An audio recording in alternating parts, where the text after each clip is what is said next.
I should have thrown the paper away the moment I saw it. That's what normal people would have done. But after everything that happened, after the apartment, after Daniel, after the dreams, I couldn't just pretend it wasn't there, so I opened it. The note I found under my door looked exactly like the original list from apartment 14C. Same kind of paper, same rushed handwriting, only this time it wasn't a set of instructions. It was a message. Just 3 lines. Don't ignore this one. You've already seen too much. Follow the rules again. Nothing else. No explanation. No signature. I spent that entire night sitting at my kitchen table staring at it, trying to convince myself it was some kind of sick joke. Maybe Daniel was messing with me. Maybe someone from the building found out who I was. Maybe this was all just an elaborate prank that had gone way too far. But deep down, I knew none of that was true because of what happened next. The following morning, I woke up to find another piece of paper on my table. I live alone. The doors were locked.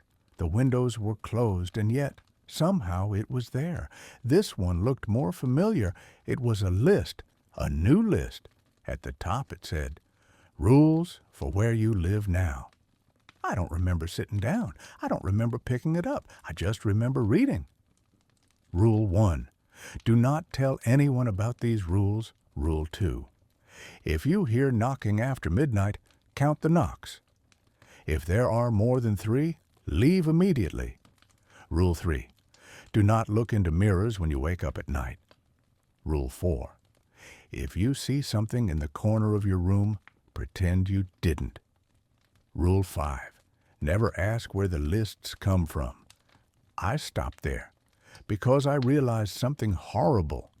This wasn't about apartment 14C anymore. This wasn't about a building or a place. It was about me. Over the next few days, things escalated quickly. The knocking came back. Objects started moving again. The dreams returned, worse than before. And every few days, I'd find another note. Sometimes slipped under the door, sometimes left on my bed. Once, folded neatly inside my jacket pocket. New rules, new warnings, always in the same handwriting. I tried everything. I changed apartments. I stayed in hotels.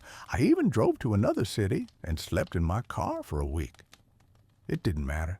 The notes always found me. Eventually, I broke Rule 1. I told someone. I told my brother everything about the apartment, the list, Daniel, all of it. He listened patiently, didn't laugh, didn't interrupt. When I finished, he just nodded. Then he asked me a question that still keeps me awake at night. "Have you ever thought," he said slowly, "that maybe you're not the first person this has happened to?" 2 days later, I tried to call Daniel again. This time, someone answered, not him, a woman. She told me Daniel didn't live there anymore, that he had moved out suddenly, left most of his things behind, didn't even come back for his deposit. Before hanging up, she added one more thing. "He left a note," she said, "addressed to you." I never went to pick it up. I don't need to, because I already know what it says. It's been 3 months since this all started. I still get the lists. Not every day anymore. Sometimes weeks go by with nothing. And then just when I start to relax, another one appears. I've learned to follow the rules, all of them, no matter how strange they sound, no matter how paranoid they make me feel. Because the one time I ignored a rule, something knocked on my bedroom door at 3:17 a.m. Not 3 knocks, not 5, but dozens, like fists pounding all at once.